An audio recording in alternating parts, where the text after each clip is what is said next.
Hello mga ka-GC Tech! Welcome sa channel ko kung saan ituturo ko ang simple pero napaka-powerful na tech tips para sa inyo. Alam nyo ba na pwedeng bumilis ang performance ng PC mo na libre at walang gastos kahit piso? So keep watching, enter muna tayo. Let's go!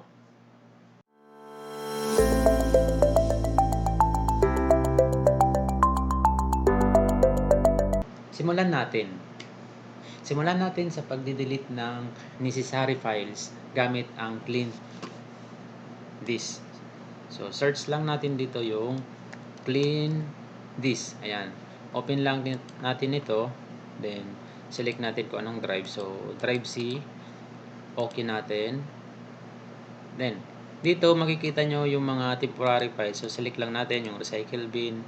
Mostly, ang recycle bin yung marami dyan na junk na mga files na hindi naman kailangan.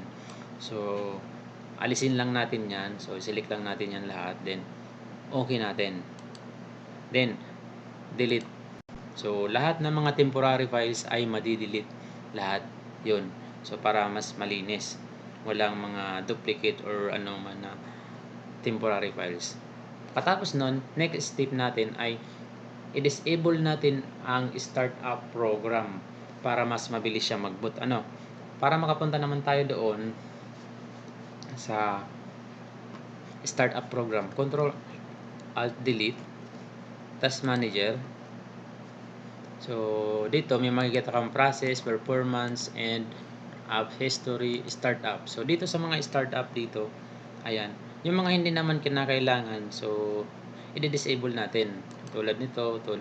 Hindi mo naman kailangan yan, i-disable natin.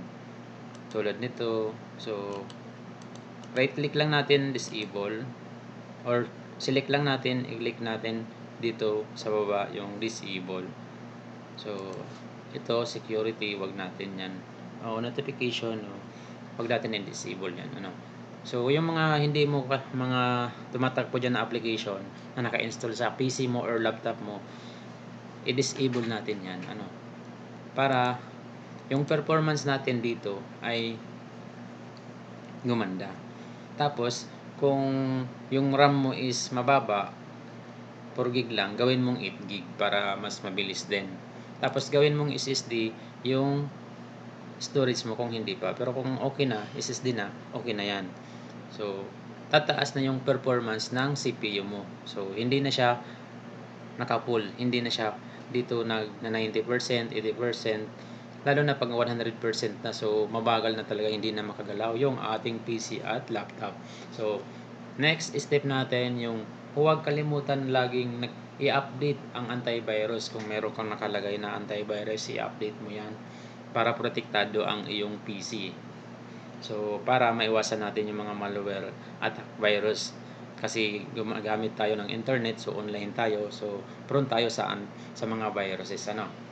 Kung nakatulong sa iyo ang video na ito, i-like mo na yan at mag-subscribe para mas marami pang helpful na tech tips ang matutunan mo.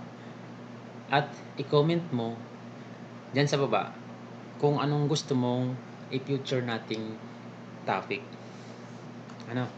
So, mga ka-GC Tech, ang sikreto para mas mabilis ang PC ng libre ay tamang maintenance ng mga files and programs, simple pero napaka-effective. Salamat sa panonood mga kaibigan, mga ka-GC Tech. Huwag kalimutan i-click ang bell icon para updated kayo lagi dito sa GC Tech Online Clicks. So, kita-kits tayo sa susunod na video.